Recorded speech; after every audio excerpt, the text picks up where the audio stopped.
What's going on, everybody? This is Wii-kly Reviews here, and today, guys, we are going to be doing a video review of Kisima Ingitchuna, also known as Never Alone.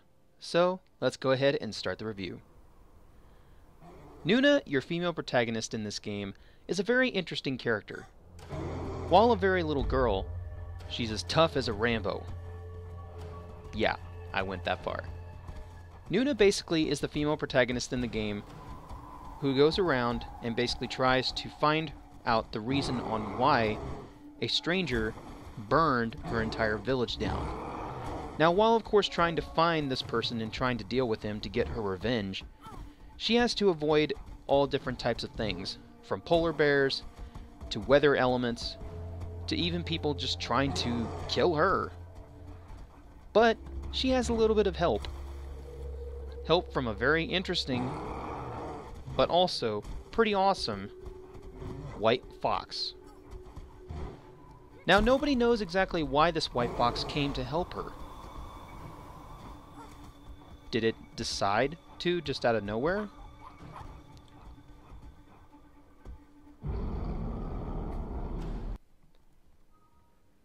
In the game, you will be playing as both the fox and as Nuna.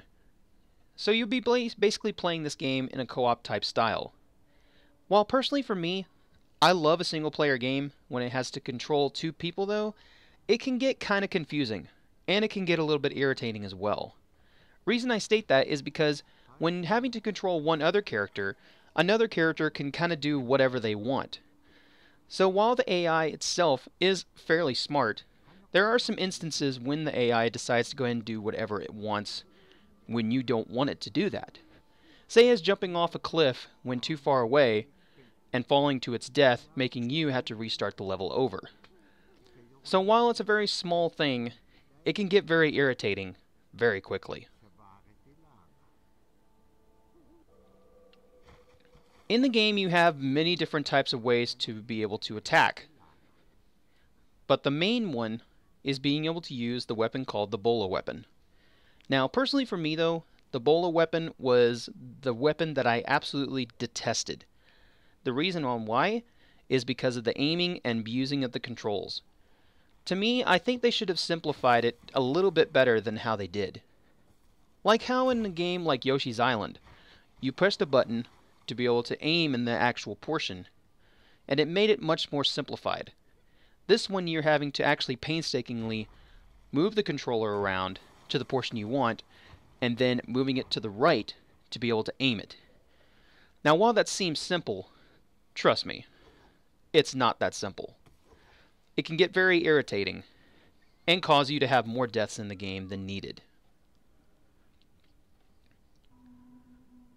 While the game itself has some very awesome graphics for an indie title, and for a game that's also not asking too much for the price, Kisima Ingitchuna, or Never Alone, is a very interesting type of indie title. It has a lot of the stories that were made actually from Alaskan folklore. The game itself has some very impressive controls, minus the bolo weapon, and sometimes the AI having a mind of its own, doing what you don't want it to do. In short though, the game is still very fun, but it has some very traumatizing based portions where it makes it much more harder to progress. Such as when facing off against the actual stranger.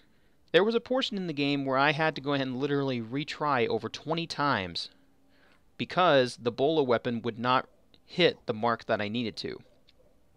As you can even see during the actual video, I'm not doing this on purpose. It's just that hard to be able to control the bolo weapon. However, when actually moving around the fox and everything as well, it works much better.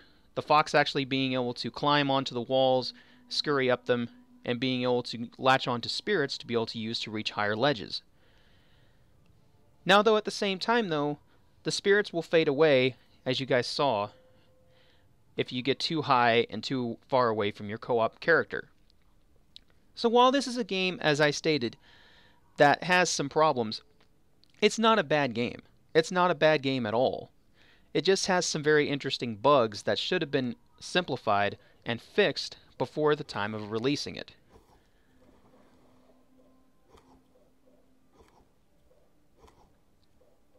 Weekly Reviews gives this game a 7 out of 10.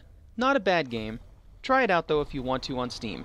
I'll include in the description below the link to the game if you wish to purchase it for yourself. Thanks again for watching, and this has been Weekly Reviews telling you always, take care and game on.